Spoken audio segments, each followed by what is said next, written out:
എനിക്ക് പോലീസുകാരോട് ഒരു നിർബന്ധമുണ്ട് പറയാൻ.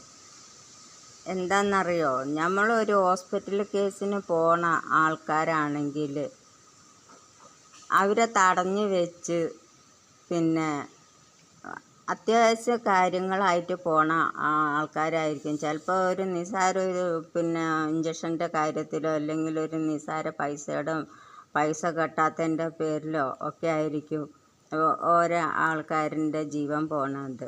അത് ഒന്നാമത് പോലീസുകാരൊന്ന് ശ്രദ്ധിക്കുക.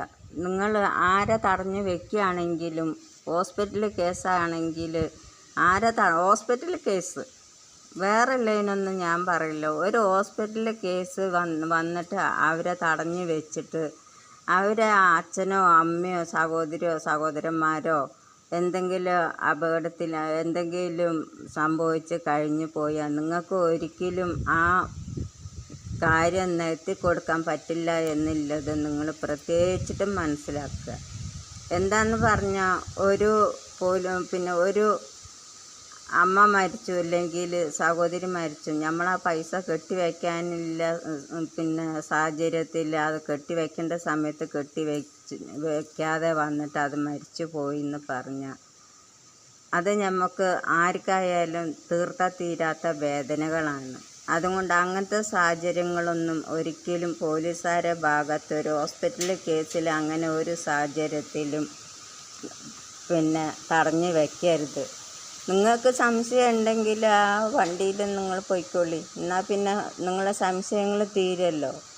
ഒരു പട്ടാളക്കാരൻ്റെ വീഡിയോ കണ്ടിട്ടാണ് ഞാൻ പറയുന്നത്. ആ പട്ടാളക്കാരൻ്റെ അമ്മ ഹോസ്പിറ്റലിൽ പോയി പൈസ 5 ലക്ഷം രൂപ കെട്ടി വയ്ക്കാൻ സമയം വൈകിയതും കൊണ്ട് ആ അമ്മ നഷ്ടപ്പെട്ടു പോയി എന്നറിഞ്ഞു.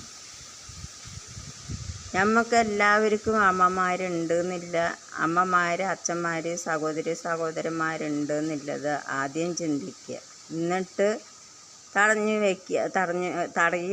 വിടുക. അല്ലെങ്കിൽ നിങ്ങൾക്ക് സംശയം ഉണ്ടെങ്കിൽ നിങ്ങൾ അവരെ കൂടെ പോയിക്കോളൂ, അല്ലെങ്കിൽ നിങ്ങൾ അവരെ വണ്ടിയിൽ കയറ്റിയിട്ട് നിങ്ങൾ അവരെ കൊണ്ടുപോയിക്കോളൂ. എന്നാലും നിങ്ങൾ കാരണം കൊണ്ട് ഒരാൾ മരിച്ചു എന്നുള്ളത് നിങ്ങൾ മറ്റുള്ളവർ കേൾക്കുമ്പോൾ അത് ഭയങ്കര ബുദ്ധിമുട്ടാണ്. അതുകൊണ്ട് എൻ്റെ സഹോദരന്മാരോട് പോലീസുകാരോട് ഞാൻ പറയാം, ഒരിക്കലും നിങ്ങളെ കാരണം കൊണ്ട് ഒരാളെ ജീവിതം നഷ്ടപ്പെട്ടു പോകരുത്. അയാൾ രക്ഷപ്പെടാൻ എല്ലാ സൗകര്യങ്ങളും നിങ്ങൾ ഒരുക്കി കൊടുക്കണം. പിന്നെയെന്ന് പറഞ്ഞാൽ ഒരു മുഖ്യമന്ത്രി വരുന്നുണ്ട്.